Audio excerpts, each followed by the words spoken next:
when it comes to injuries, really no injuries coming out of this game. So that was a good thing. When it comes to this game, man, there was a lot of good things that I saw on this tape. Things that we've been building on for this whole season, really. And I'm not just talking about certain positions. I'm just talking about totality as a team. Things that we've been building on. I thought we did a good job of that. But obviously, there are some things that we got to do a lot better. Obviously, you guys know about the fumble that happened with Breece. Yeah, that's something that can't happen. Defensively, adverse situations is what we talk about quite a bit. We have to get better in those situations, which I know the defense looks forward to being on that. And we talk about anytime we're in an adverse situation, we look at that as more TV time for us. And just being able to finish. I've been talking about mental toughness with this team for a while, and I know for a fact that we're growing in that aspect, but we have to continue to look at that and understand how to close out games and how to finish games, especially when we got a team in a situation where we actually want them. I thought they did a really good job. Baltimore, I thought they did a really good job in that second half, being exactly who they were when that's when they usually turn it on. And we didn't respond as well as we should have. So that has a lot to do with not just the players, but us as coaches too, and we have to respond in those situations too. So together as a team, I keep talking about how we're trying to build this foundation of who we want to be, and we're going to continue to do that, coaches and players alike, because we're in this thing together. So again, I was happy on some things that did happen, but obviously there's some things that we got to do better, and we will do better as we progress through this season. So we look forward to practicing this week. We have a team in Atlanta we got to get ready to play. Looking forward to playing those guys and winning that game. So any questions? Aaron, you've talked about mental toughness before Yeah. earlier in this season. How is that something that you learn, gain? You know, what has to happen for that to happen? You know what? The more you can put the players in those situations in practice is when you improve in those situations. So, for example, we have a period in practice what we call start fast. Right, and that start fast period has a lot to do with, man, how we want to start the game, offense and defense. So we have our first team going against our first team, and I expect our offense to get, to make a first down.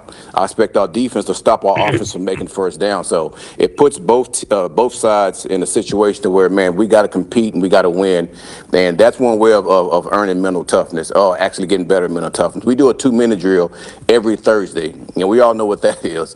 That's a situation where it's competing against both sides. And again, in practice, both sides get a chance to win on those. So to me, to get guys to be mentally tough, you got to put them in those situations in practice, and we try to do it as much as we can.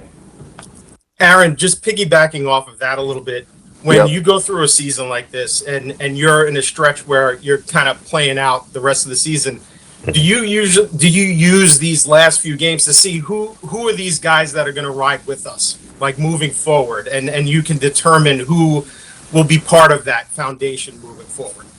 Well, to be honest, I understand the question, but I'm always hopeful that I don't have to put myself in that situation, because I would hope that everybody's riding for us and everybody's going out there competing and doing the things that we're trying to do to win games.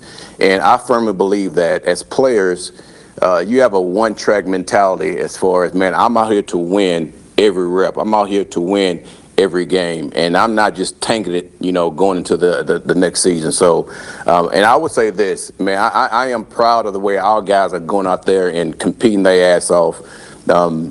Looking forward to winning every game, and I think every one of our guys think like that, and that's a credit to the players, it's a credit to the coaching staff.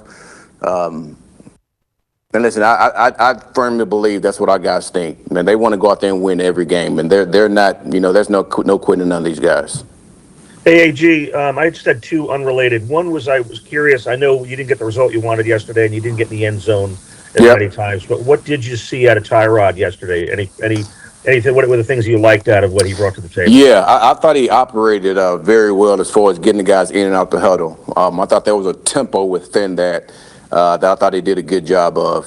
I thought the communication was okay. There's some things communication-wise that we got to improve on, and those are some things I'm going to talk to the players about when we get into our meeting today.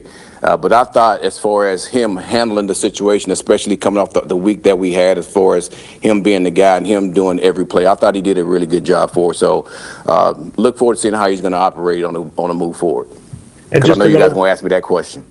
Oh, I was not going to do that. Absolutely not. I know better than that now.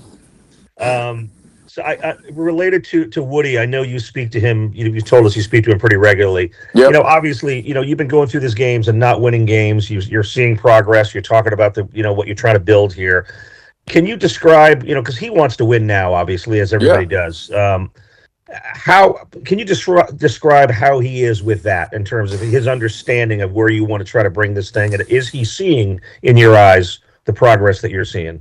You know what? That's every player, every coach, ownership, personnel, everybody's, they want to win now. But there's also an understanding of you have to build things a certain way to consistently win. And he understands that, but that doesn't take away from the fact that he wants to win now, just like the same with me, same with anybody else on this team. So those conversations are always good conversations between me and him. They're always honest conversations. I'm not going to BS him, and he's not going to BS me. But listen, there are some things that I tell him that he wants to see us get better at, but there's some things that I explained to him on, here's the reasons why, and here's where we're going. And he does see those things, but that doesn't, take the fact away of him wanting to win now and me, myself, want to win now. So, but those conversations are always good, and I do enjoy those conversations with him.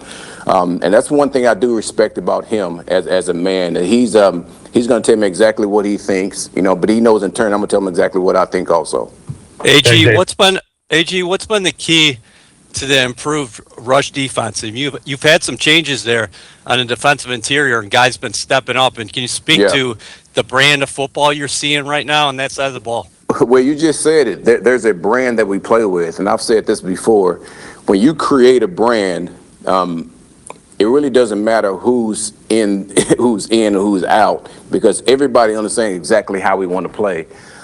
So that play style in general really takes over, and our guys are really doing a good job of that. And I want to say this: I thought the defense did a hell of a job just in general yesterday, not just in the running game, but also in the passing game. When you go up against a guy like Lamar, that is not an easy task of him running around making plays. But I thought our defense did a hell of a job when it comes to that.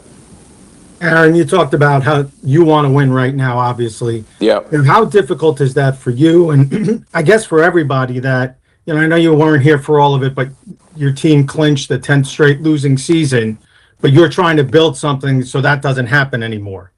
Well, how do you balance that, and how do you deal with that? No, that's a good question. Because everybody, again, I'm going to say that everybody wants to win now, but you can't lose sight of what you're trying to build.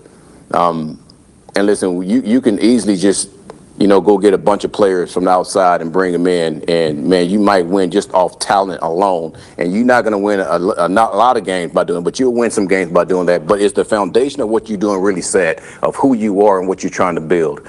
And to me, I try to make sure with our players and even with our staff, man, we keep a focus on that. Even though we're trying to win these games, we're trying to build things the right way to make sure that we sustain the winning that we're going to do, once this thing gets to where it's going to get to. So, listen, it's tough. It is.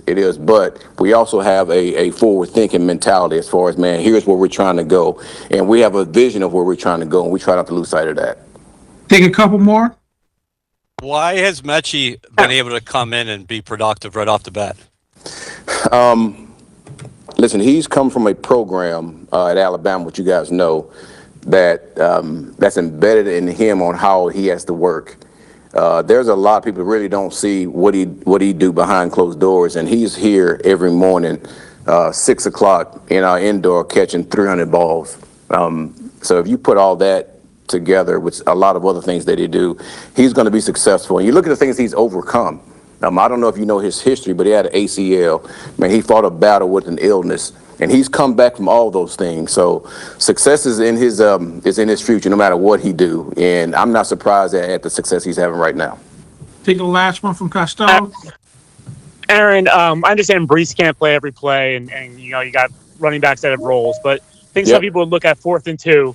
4th and 2 yesterday, you go, okay, why isn't Breece on the field? Because he's probably your best threat run pass. He keeps the defense guessing. Yeah. What can you just tell us, how you manage that rotationally, and are there situations where you got to go, I need my best guys on the field? Yeah, that's a good question also. But I would say this. We trust all of our guys that we have that's on the field. If you look at Isaiah and you look at his yards per carry, man, he's doing a really good job running the ball too. So I think he's also a threat with the ball in his hands also. And then with the receivers that we have out there, we trust those guys to go make plays. I think AD did a hell of a job making a move on their corner and actually winning on that. I mean, obviously he didn't get the ball. The ball went towards Metch. But man, even in that situation, man, we trust Metch to go and win that one-on-one situation. But the guys that we have on the field, man, we trust those guys to go out there and make plays. So we know for a fact they've made plays for us.